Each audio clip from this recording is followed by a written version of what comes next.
Hey, I'm with Whit from the game Pivvot, I believe is how I say it. I'm so bad with names of games. But anyway, why don't you tell me a little about Pivvot? Pivvot is a strategic avoidance game that basically if you played Super Hexagon, it's kind of like that, where you have to rotate your thing in the middle and avoid obstacles. But instead of like the escaping nature of Super Hexagon, it's more about travel and you kind of see it running over there. It's like you're moving along a path, basically trying to avoid obstacles by rotating your ball around a pivot point. And where did that come from?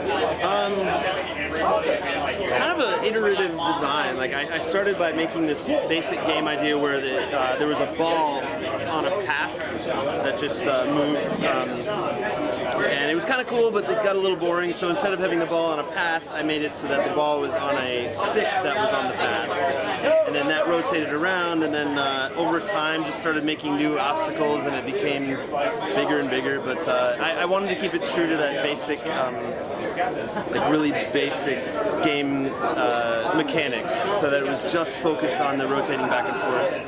I thought about putting things like power-ups in there, but over time I really wanted to keep it true to just that basic mechanic. And you were featured, I think, in the iTunes store as... Yeah, on the launch day it was featured as like it was like a big banner on the top of the game section, and that was really, really awesome. But then a month or two later, it was Apple's free app of the week, and it got 2.5 million downloads. It was insane. And, do you get anything from that if it's free? Or no, not at the time. But it's 2.5 million downloads, so that's 2.5 million more people who like the game, or at least have the game, and hopefully we'll talk about it. And I've definitely seen that happen. Like,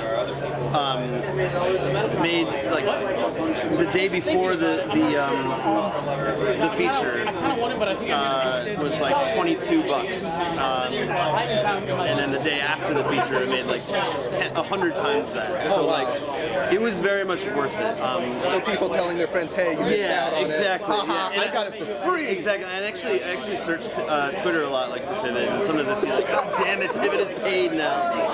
But, how many people get frustrated with Pivvot, or are there Pivvot parties? How many people get frustrated with it? I don't know, but no meltdowns. I think I asked you that in our previous. Hopefully, the more meltdowns, the better. So that's how I see it. And before I go, how's it being an IndieCade? It's awesome. I love it so far. Have you been before? Or? No, this is actually the very first conference I've ever been to. So, the only thing And you're not LA based, right? No, Chicago. The only thing all the way out here. Yes. Oh, good. The only thing I don't like is that I haven't had a chance to look at everything yet. So. Oh, I'm so sorry. No, I'm happy to be here. Very, very awesome. Well, you're trapped here, and I'm going to go and enjoy the rest of. We'll go have fun. I'm going to go try